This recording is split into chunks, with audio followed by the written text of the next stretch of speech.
ತಾಲೂಕಿನಲ್ಲೇ ಒಂದು ಮಾದರಿಯಾಗಿರ್ತಕ್ಕಂಥ ಒಬ್ಬ ಪ್ರಗತಿಪರ ರೈತರು ತಾಲೂಕಿನ ಪ್ರತಿಭಾವಂತ ವಿದ್ಯಾರ್ಥಿಗಳಿಗೆ ಹಮ್ಮಿಕೊಂಡಿರ್ತಕ್ಕಂಥ ಪ್ರತಿಭಾ ಪುರಸ್ಕಾರ ಈ ಸಮಾರಂಭದ ದಿವ್ಯ ಸಾನ್ನಿಧ್ಯ ವಹಿಸಿರ್ತಕ್ಕಂಥ ಪೂಜ್ಯ ಶ್ರೀಗಳಿಗೆ ವಂದಿಸುತ್ತಾ ಈ ಕಾರ್ಯಕ್ರಮದ ಉದ್ಘಾಟನೆ ಮಾಡಿರ್ತಕ್ಕಂಥ ಕೈಗಾರಿಕೋದ್ಯಮಿಗಳು, ಮಾಜಿ ಸಚಿವರು, ಹಿರಿಯರಾಗಿರ್ತಕ್ಕಂಥ ಸನ್ಮಾನ್ಯ ಶ್ರೀ ಮುರುಗೇಶ್ ಆರ್ ನಿರಾಣಿ ಸಾಹೇಬರೇ, ಈ ಕಾರ್ಯಕ್ರಮದ ಅಧ್ಯಕ್ಷತೆ ವಹಿಸಿರ್ತಕ್ಕಂಥ ಶ್ರೀಯುತ ದೊಡ್ಡಪ್ಪ ಕಾಳಪ್ಪಗಳವರೇ, ಈ ಕಾರ್ಯಕ್ರಮಕ್ಕೆ ಆಗಮಿಸಿ ಮೆರುಗು ನೀಡಿ ನಮ್ಮನ್ನೆಲ್ಲ ಉದ್ದೇಶಿಸಿ ಮಾತನಾಡಿರ್ತಕ್ಕಂಥ ಈ ಭಾಗದ ಜನಪ್ರಿಯ ಸಂಸದ ಆಗಿರ್ತಕ್ಕಂಥ ಸನ್ಮಾನ್ಯ ಶ್ರೀ PC ಗದ್ದಿಗೌಡರು ಸಾಹೇಬ್ರೆ, ಅದೇ ರೀತಿಯಾಗಿ ಇದೀಗ ತಾನೇ ನಮ್ಮೆಲ್ಲರ ಉದ್ದೇಶಿಸಿ ಮಾತನಾಡಿರ್ತಕ್ಕಂಥ ಸನ್ಮಾನ್ಯ ಶ್ರೀ PH ಪೂಜಾರಿ MLC ಸಾಹೇಬ್ರೆ,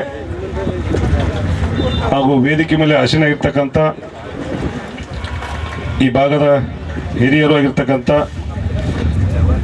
ಮತ್ತು ವಿಧಾನ ಪರಿಷತ್ ಸದಸ್ಯ ಆಗಿರ್ತಕ್ಕಂಥ ಶ್ರೀಯುತ ಹನುಮಂತ ನಿರಾಣಿ ಸಾಹೇಬ್ರೆ, ವೇದಿಕೆ ಮೇಲೆ ಆಸೀನರಾಗಿರ್ತಕ್ಕಂಥ ಎಲ್ಲ ಗಣ್ಯಮಾನ್ಯರೇ, ಈ ಕಾರ್ಯಕ್ರಮಕ್ಕೆ ಆಗಮಿಸಿರ್ತಕ್ಕಂಥ ಎಲ್ಲ ಹಿರಿಯರೇ, ಯುವಕ ಮಿತ್ರರೇ, ತಾಯಂದಿರೇ ಮತ್ತು ಎಲ್ಲ ಪ್ರತಿಭಾವಂತ ವಿದ್ಯಾರ್ಥಿನಿಯರೇ, ಈಗಾಗಲೇ ಸಾಹೇಬರು ಮಾತಾಡಿ ಎಲ್ಲ ಹೇಳಿದ್ದಾರೆ. ಬಟ್ ನಾವೇನು ಮಾತಾಡುವಂಥ ವಿಶೇಷತೆ ಇಲ್ಲ. ಆದಾಗ್ಯೂ ಸಹಿತ ಈ ದೇಶದ ಕಣ್ಣು ಅಂತ ಹೇಳಿದ್ರೆ, ಈ ದೇಶಕ್ಕಾಗಿ ತನ್ನ ಪ್ರಾಣವನ್ನೇ ಲೆಕ್ಕಿಸದೆ ಹೋರಾಟ ಮಾಡ್ತಕ್ಕಂಥ ನೆಚ್ಚಿನ ಸೈನಿಕರು, ಈ ದೇಶಕ್ಕೆ ತನಗೆಷ್ಟೇ ಕಷ್ಟ ಬಂದರೂ, ಸಾಲ ಆದ್ರೂ, ಅತಿವೃಷ್ಟಿ ಆಗಲಿ ಅನಾವೃಷ್ಟಿ ಆಗಲಿ ಅವುಗಳನ್ನ ಮೆಟ್ಟಿ ನಿಂತು ಜಗಕ್ಕೆ ಅನ್ನ ಕೊಡ್ತಕ್ಕಂಥ ಪುಣ್ಯಾತ್ಮ ರೈತ.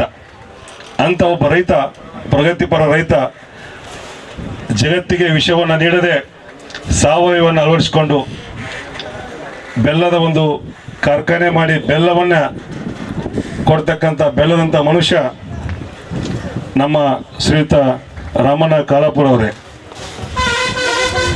ಈ ಕಾರ್ಯಕ್ರಮ ಏನಂತಂದ್ರೆ ಒಂದು ವಿದ್ಯಾರ್ಥಿನಿಯರಿಗೆ ಒಂದು ಬೂಸ್ಟ್ ಇದ್ದಂಗೆ.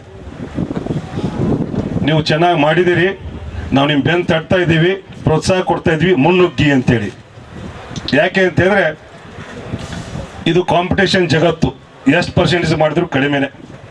ಅದರಲ್ಲೂ ಕೂಡ ಇಂಥ ಒಂದು ನೀವು ಅಬೌವ್ 90% SSLC ಆಗಿರ್ಬೋದು, PUC ಆಗಿರ್ಬೋದು, ಬಡತನ ಇರ್ಬೋದು, ತಂದೆ ತಾಯಿ ಅನಕ್ಷರಸ್ಥ ಇರ್ಬೋದು, ಸರ್ಕಾರಿ ನೌಕರಿ ಇರ್ಬೋದು, ಹಣಕಾಸಿನ ಸ್ಥಿತಿ ಉತ್ತಮ ಇರ್ಬೋದು, ಹಣಕಾಸಿನ ಸ್ಥಿತಿ ಉತ್ತಮ ಇಲ್ಲದೇನೆ ಇರ್ಬೋದು, ಅವುಗಳೆಲ್ಲವನ್ನ ಮೆಟ್ಟಿ ನಿಂತು ನೀವತ್ತೇನೊಂದು ಅಚೀವ್ಮೆಂಟ್ ಮಾಡಿದಿರಿ, ಸಾಧನೆ ಮಾಡಿದಿರಿ.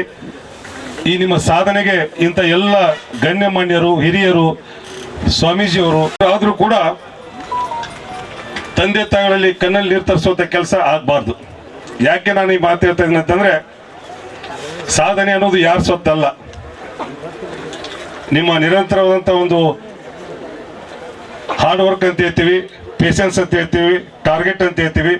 ಸೊ ಇವೆಲ್ಲಗಳ ಒಂದು ಪ್ರತಿಫಲವೇ ಒಂದು ಸಕ್ಸಸ್ ಅಂತ ಹೇಳ್ತೀವಿ. ಒಂದು ಈ ದೇಶದ ಒಂದು ಸಾರ್ವಭೌಮತೆಗೆ ಧಕ್ಕೆ ತರುವಂಥದ್ದು ಆಗಬಾರ್ದು. ಪ್ರತಿಯೊಬ್ಬರಲ್ಲೂ ದೇಶಾಭಿಮಾನ ಇರಬೇಕು. ದೇಶ ಮೊದಲು, ಆಮೇಲೆ ನಾವು ಅನ್ನುವಂಥದ್ದು ಇರಬೇಕು. ನಂತರ ತಂದೆ ತಾಯಿಗಳು, ಕಲಿಸಿದ ಗುರುಗಳು, ಹಿರಿಯರು, ಇವುಗಳು ನಾವು ಯಾವತ್ತೂ ಮರಿಬಾರ್ದು. ಯಾಕೆ ಅಂತಂದ್ರೆ ನಾವು ಪೊಲೀಸ್ ಸ್ಟೇಷನಲ್ಲಿ ಸಾಕಷ್ಟು ಕೇಸ್ಗಳು ನೋಡ್ತಾ ಇರ್ತೀವಿ, ಪೇಪರ್ದಲ್ಲಿ ನೋಡ್ತಾ ಇರ್ತೀವಿ, ಟಿವಿಲಿ ನೋಡ್ತಾ ಇರ್ತೀವಿ. ಮಗ ಡಾಕ್ಟರು, ಮಗ ಇಂಜಿನಿಯರು, ಎಲ್ಲಿ out of country, yearly package ಎಷ್ಟು 50 ಲಕ್ಷ, 1 ಕೋಟಿ. ತಂದೆ ತಾಯಿ ಆರೋಗ್ಯ ಸರಿ ಇಲ್ಲ, ಮಗ ಬಂದಿಲ್ಲ. ತಂದೆ ತಾಯಿ ಡೆತ್ ಆಗಿದ್ದಾರೆ, ಟೈಮ್ ಇಲ್ಲ ಬರಲಿಕ್ಕೆ. What is the use? ನೀವೇನೇ ಎಂಥದೇ ನೀವು ಎಂಥ ಜಾಬ್ ತಗೊಳ್ಳಿ, ಯಾವುದೇ ಕ್ಷೇತ್ರದಲ್ಲಿ ಮುಂದುವರಿಲಿ, ತಂದೆ ತಾಯಿಗಳ ಕಷ್ಟಕ್ಕೆ ನಾವು ಆಗದೆ ಇದ್ರೆ ಯಾವ ಪರ್ಸೆಂಟೇಜು ಶೂನ್ಯ ಆಗತ್ತೆ. ಎಲ್ಲನೂ ಶೂನ್ಯನೇ. ನೀವು ವೈಯಕ್ತಿಕವಾಗಿ ಏನೇ ನೀವು ಸಾಧನೆ ಮೈಲಿಗಲ್ಲಿ ಏರ್ಬೋದು, ಬಟ್ ತಂದೆ ತಾಯಿಗಳು ನಮಗೆ ಕಲಿಸಿದಂಥವ್ರು, ಬೆಳೆಸಿದಂಥವ್ರು, ಕಷ್ಟಪಟ್ಟು ಓದಿಸಿದಂಥವ್ರು, ತಾನು ಹರಕ್ ಬಟ್ಟೆ ಹಾಕೊಂಡ್ರೆ ನಿಮ್ಗೆ ಒಳ್ಳೆ ಬಟ್ಟೆ ಕೊಟ್ಟವರು, ತಾನು ಓದಿದ್ರು ನಿಮಗೆ ಒಳ್ಳೊಳ್ಳೆ ಸ್ಕೂಲ್ಗೆ ಹೋಗಿ ಡೊನೇಷನ್ ಕಟ್ಟಿ ಓದಿಸಿದಂಥವ್ರು, ಅವರಿಗೆ ನೀವು ಕೇರ್ ಮಾಡಲಿಲ್ಲ ಅಂದ್ರೆ ನಾಳೆ ಸಮಾಜಕ್ಕೆ ನೀವೇನು ಕೊಡ್ತೀರಿ? ಕೊಡೋಕ್ಕಾಗಲ್ಲ. ಅದಕ್ಕೆ ದಯವಿಟ್ಟು ಹೇಳ್ತೇನೆ, ಸೆಂಟಿಮೆಂಟ್ ಅನ್ನೋದು ಇರಬೇಕಾಗತ್ತೆ. ನಾನು, ನಮ್ಮವರು, ನಮ್ಮ ಅಣ್ಣ ತಮ್ಮಂದಿರು, ಅಕ್ಕ ತಂಗಿಯರು, ನಮ್ಮೂರು, ಇದು ನಮ್ಮ ಜನ, ನಮ್ಮ ತಾಲೂಕು, ನಮ್ಮ ದೇಶ, ಇದೆಲ್ಲ ಕಾನ್ಸೆಪ್ಟ್ ಕೂಡ ಇದ್ದಾಗ ಅದಕ್ಕೊಂದು ವ್ಯಾಲ್ಯೂ ಅನ್ನೋದು ಬರುತ್ತೆ. ಯಾಕೆಂದರೆ ಒಂದು ವ್ಯಕ್ತಿಯ ವ್ಯಕ್ತಿತ್ವ ಪರಿಪೂರ್ಣತೆಯನ್ನು ನಾವು ಕೇವಲ ಪಡೆದುಕೊಂಡಂಥ ಮಾರ್ಕ್ಸ್ ಮೇಲೆ ಅನಾಲಿಸಿಸ್ ಮಾಡಿದ್ರೆ ತಪ್ಪಾಗತ್ತೆ. ಅದು ಓನ್ಲಿ ಪರ್ಪೋಸ್ ಆಫ್ ಜಾಬ್ ಆಗ್ಬೋದು, ಪರ್ಪೋಸ್ ಆಫ್ ಸೀಟ್ಗಳನ್ನ ಪಡೆಯುವಂಥದ್ದಾಗಿರ್ಬೋದು. ಬಟ್ ಯಾವಾಗ ಅದು ಪರಿಪೂರ್ಣತೆ ಆಗತ್ತೆ, ಯಾವಾಗ ಹೆತ್ತವರಿಗೆ ಸಮಾಧಾನ ಆಗತ್ತೆ ಅಂತಂದರೆ ನಿಮ್ಮ ಸರ್ವತೋಮುಖ ವ್ಯಕ್ತಿತ್ವದ ಬೆಳವಣಿಗೆ ಆದಾಗ ಮಾತ್ರ ಸಾಧ್ಯ ಆಗುತ್ತೆ. ಯಾಕೆ ನಾವು ಭಾಳಷ್ಟು ನೋಡ್ತೀವಿ, ಭಾಳಷ್ಟು ಕಂಪ್ಲೇಂಟ್ಸ್ ಬರ್ತಾ ಇರ್ತವೆ. ಜಸ್ಟ್ 1 ಇಯರ್ ಮ್ಯಾರೇಜ್ ಆಗಿರುತ್ತೆ, ಅವರು ಇಂಜಿನಿಯರು, ಇವರು ಇಂಜಿನಿಯರು, ಒಂದು ಮಾತು ಬೈದ ಅಂತೇಳಿ ಕೇಸ್ ಎಷ್ಟು ಡೈವರ್ಸ್. ತಂದೆ ತಾಯಿ ಮೇಲೆಲ್ಲ ಕಂಪ್ಲೇಂಟು, ಅಕ್ಕ ತಂಗಿಯ ಮೇಲೆಲ್ಲ ಕಂಪ್ಲೇಂಟ್, ಅವರೆಲ್ಲೋ ಇರ್ತಾರೆ ಅವ್ರ ಮೇಲೆಲ್ಲ ಕಂಪ್ಲೇಂಟು. ಅಂದರೆ ಏನಾಗಿದೆ ಅಂತಂದರೆ ನಾವು ಕೇವಲ ಕುದುರೆ ಹಾಕಿದ ಮುಖವಾಡ ಥರ ಬರೀ ನಾವು marks marks marks marks first rank second rank ಇದೇ ರೀತಿ ಹೋಗಬಾರ್ದು.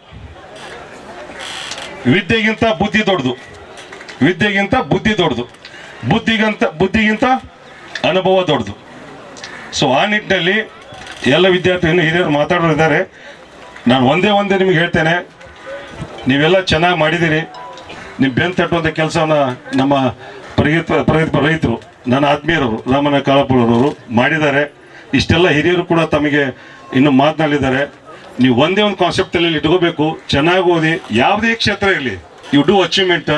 ಜೊತೆಗೆ ನಿಂತ ನೆಲವನ್ನು ಮರೆಯಕ್ಕೆ ಹೋಗಬೇಡಿ, ತಂದೆ ತಾಯಿ ಮರೆಯಕ್ಕೆ ಹೋಗಬೇಡಿ, ಕಲಿಸಿದ ಗುರುಗಳನ್ನ ಮರೆಯಕ್ಕೆ ಹೋಗಬೇಡಿ, ಈ ದೇಶವನ್ನು ಮರಲಿಕ್ಕೆ ಹೋಗಬೇಡಿ, ದೇಶದ ಬಗ್ಗೆ ಸ್ವಾಭಿಮಾನ ಇರ್ಬೇಕಂತ ಹೇಳ್ತಾ ನಾನು 2 ಮಾತನ್ನು ಮುಗಿಸ್ತೇನೆ. ಎಲ್ಲರಿಗೂ ಧನ್ಯವಾದಗಳು. Thank you.